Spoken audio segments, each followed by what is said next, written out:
kasihan, sudah bodoh, dipenggal lagi batang lehernya. Innalillahi. Sudah mati masuk neraka pula. Itu. Nah, tapi kalau berdakwah begini, ada lagi ustaz-ustaz yang protes. Kalau berdakwah jangan bilang neraka. Lalu ente jadi ustaz. Untuk apa? Mengajarkan manusia supaya jangan masuk neraka. Nah, ini yang bahaya. Ini juga tergolong munafik. Menghalangi ustaz yang lain menyebut masuk neraka. Orang yang masuk neraka itu bukan orang Islam. Tidak ada orang Islam masuk neraka. Jadi kalau ada ustaz datang berdakwah di sini, lalu menuduh umat Islam masuk neraka, itu juga salah satu golongan munafik. Itu. Tidak ada orang Islam yang masuk neraka. Mari kita lihat.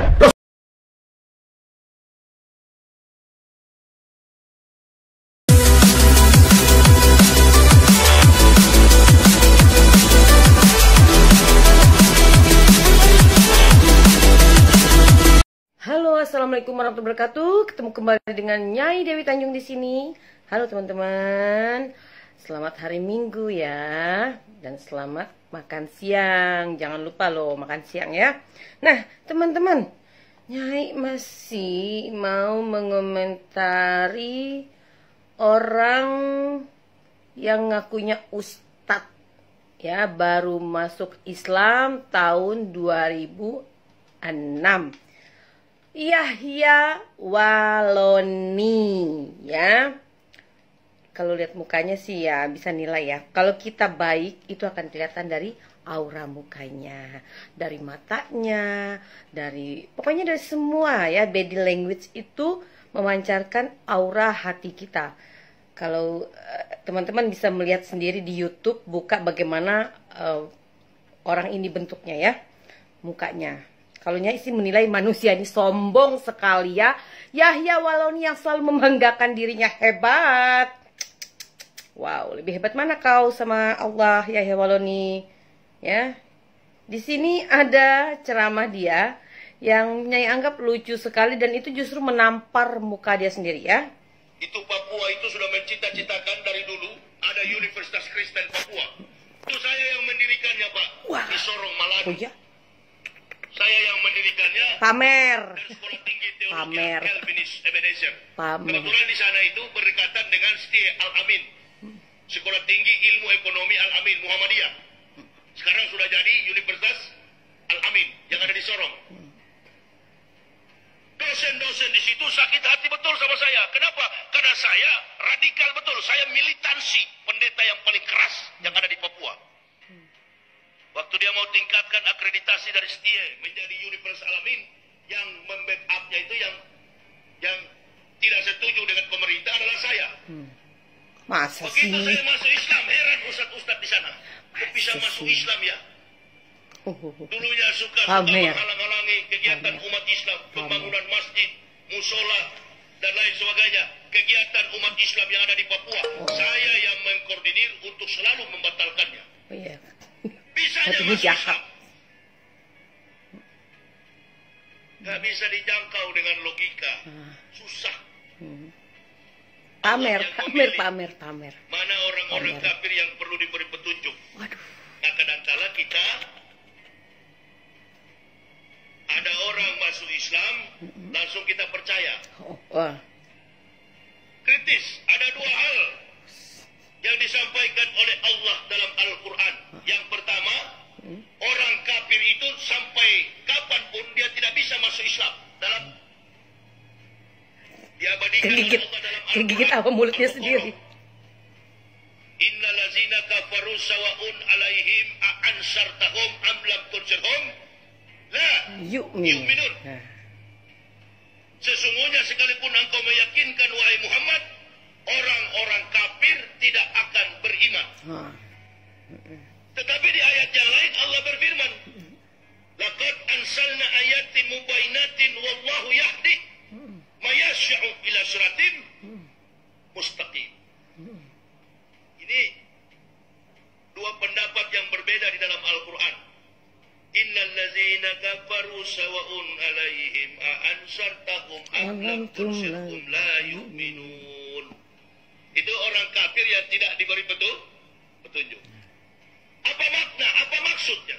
Saya terus berpikir, umpama benar di Kristen itu beda dengan di Islam. Di Kristen, orang-orang Kristen yang fanatis terhadap Kristen itu adalah tingkat kemampuan intelijensinya di bawah rata-rata. Oh, dia itu ini. yang paling fanatis dalam Kristen. Nah, teman-teman, Ini ucapan dari Yahya Waloni sendiri yang akan nyai kupas tuntas ya. Kupas tuntas ya. Tadi Yahya Waloni bilang ya bahwa Allah sendiri berfirman, "Wahai Muhammad, janganlah kamu mempercayai seorang kafir apabila dia memeluk agama Islam.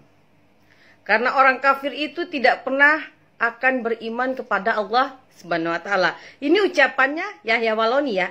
Dengar sendiri ya. Nah, pertanyaan Nyai, Yahya Waloni ini kan dulu kafir.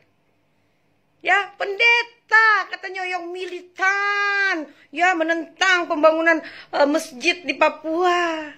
Dia kan kafir. Kafir masuk Islam. Berarti ayat tadi kan menampar dia sendiri dong.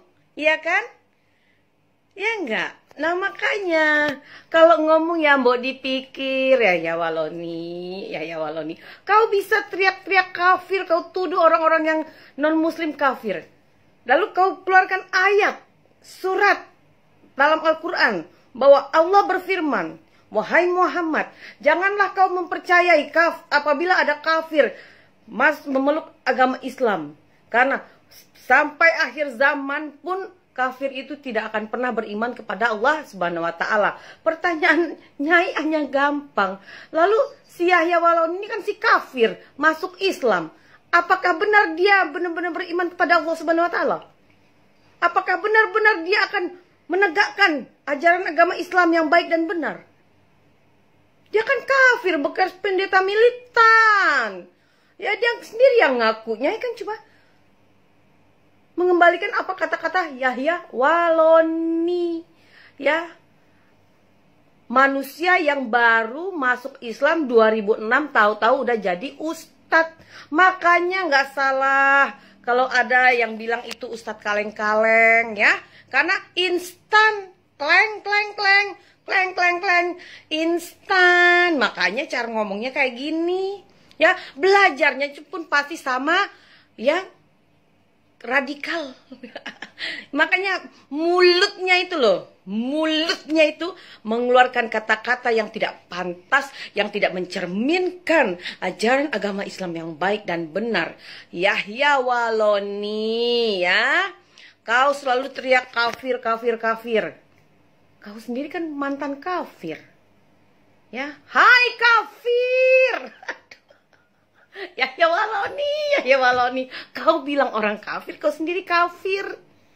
Ya, makanya Nyai di video Nyai tadi pagi Nyai sudah bilang, kalau otak intelijensinya ini udah bermain, ya, sesuatu yang ditutup-tutupi, yang berkedok, memperlihatkan dia seperti orang baik, akan terbuka dengan sendirinya.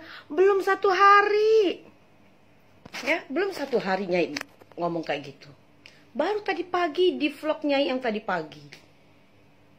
Ya, pertanyaan Nyai, apa benar? Si Yahya Waloni benar-benar mau membela Islam? Apa benar dia benar-benar beriman kepada Allah Subhanahu wa taala? Karena dia sendiri yang bilang. Jelas di dalam Al-Quran loh. Allah berfirman katanya. Makanya Nyai takutnya ada penyusup ya. Takutnya diduga ada penyusup. Sengaja pura-pura masuk Islam. Tuh dia pura-pura jadi penceramah. Berceramah di sana. Ya, mengeluarkan kata-kata yang tidak pantas. Menghina, menghujat, membenturkan Muslim sama Muslim. Dan membenturkan Muslim sama Kristen. Itu tujuannya. Jadi mau membuat perang agama, perang saudara. Itu sudah ada loh. Nah, bisa jadi nih salah satu manusia inilah orangnya nih. Ya, manusia yang sombong. Yahya Waloni. Ya. Sejak kapan kau jadi ustadz, ngaku-ngaku ustadz, kau diceramah-ceramah. Baru kau belajar berapa tahun tentang ajaran agama Islam yang baik dan benar. Makanya kau belajar sama siapa? Yahya Waloni. Yahya Waloni. Hai Yahya Waloni, manusia sombong, sok. Ya, sok hebat, ujub. Ya, tak kabur kau. Dengar Yahya Waloni, di dalam ajaran agama Islam yang baik dan benar, kita apabila mau mensyiarkan agama Islam yang baik dan benar, berbicara dengan kata-kata yang santun, yang menyejukkan hati, ya, kata-kata yang lemah lembut, seperti Rasulullah menyiarkan agama Islam kepada umatnya. Tutur kata bahasa Rasulullah itu benar-benar menyentuh hati. Rasulullah itu berkata dengan lembutnya, santunnya kepada para sahabatnya, kepada para pengikutnya. Walaupun Rasulullah ketemu dengan orang yang belum memeluk agama Islam sekalipun, Rasulullah selalu berkata lembut. Tidak pernah Rasulullah itu menghujat, mencaci maki orang. Karena memang tidak ada di dalam Al-Quran. Justru di dalam Al-Quran, syiarkanlah, perdengarkanlah lantunan, ajaran agama Islam yang baik dan benar dengan kata-kata yang lembut, yang sopan, yang santun. Enggak kayak si Yahya Wahloni ini teriak-teriak. Kau pikir kau siapa? Kacau kau ini. Ini nih, kalau belajar sama mulut-mulut sampah. Kalau udah belajar sama mulut-mulut sampah, radikal, otaknya kayak si Yahya inilah. Ya. Berkata itu tidak pakai otak.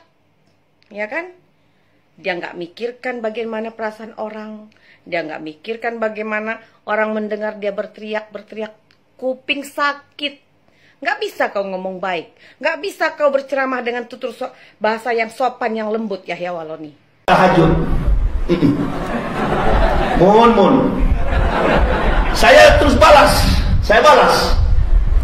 Saya dari awal masuk Islam sampai sekarang nggak pernah menunjukkan ibadah kepada makhluk. Karena saya takut pahalanya berasal dari makhluk. Tapi kalau saya berjihad membela Islam, saya harus diketahui oleh makhluk.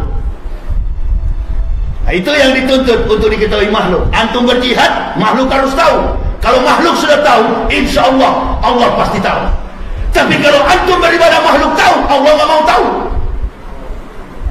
Ini namanya riya. Mau menunjukkan bahwa dia ahli tahajud.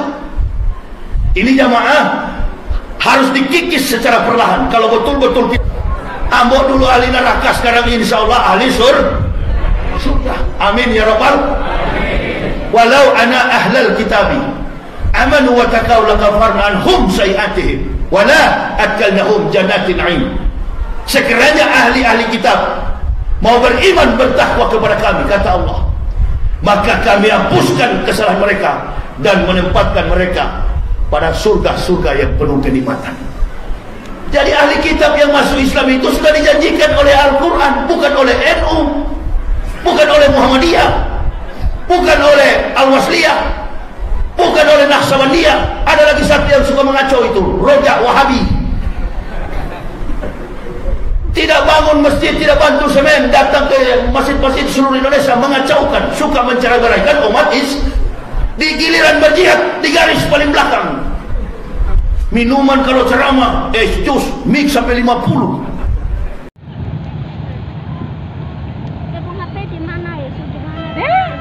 Your video is still on, dear. Bye, see ya.